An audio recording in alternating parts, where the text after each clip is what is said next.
В модуле «Сухое строительство» участникам необходимо собрать конструкцию с дверным проемом и окном. Примечательно то, что команды сборные и раньше никогда не работали вместе, а сегодня им нужно объединиться, чтобы собрать крепкие и надежные стены. Еще до начала соревнований команды распределили роли. У каждого бойца своя задача. Кто-то строит, а кто-то следит за техникой безопасности. Мы представляем охрану труда вдвоем. Основные правила организационные, без них, в принципе, не получится сам процесс работы. Положение было прописано, то есть у нас будет медицинская часть, подбор СИЗов и, так сказать, поиск нарушений на строительной площадке, но, возможно, что-то поменяется, и там как-то это будет выглядеть по-другому, так что мы точно не знаем, как это будет.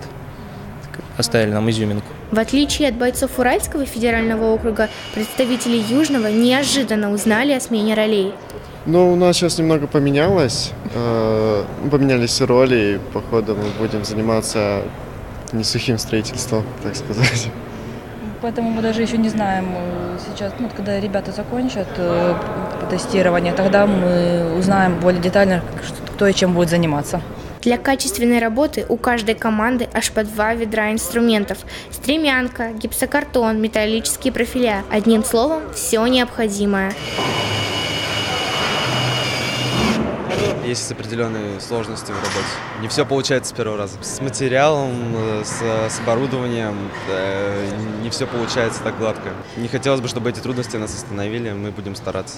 С каждой минутой, с каждым часом мы набираемся все больше опыта, и работа будет идти быстрее. За каждым движением бойцов следит жюри, отмечает ошибки и промахи, подчеркивает скорость и качество выполнения задания. Достаточно большое количество критериев, кроме того, что это, конечно, качество сборки, чтобы эта стена никуда не рухнула, а стояла, потому что мы моделируем реальную ситуацию, как будто ребята строят реальную стену на каком-то объекте.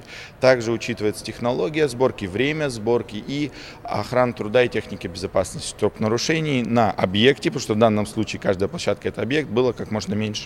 Сегодня команды завершат этап сборки. Завтра начнутся малярные работы. Участникам предстоит взять в руки кисти и валики и преобразить серые стены. И только после этого можно будет определить победителя. Анастасия Солодовник, Денис Попов, ЯСИА.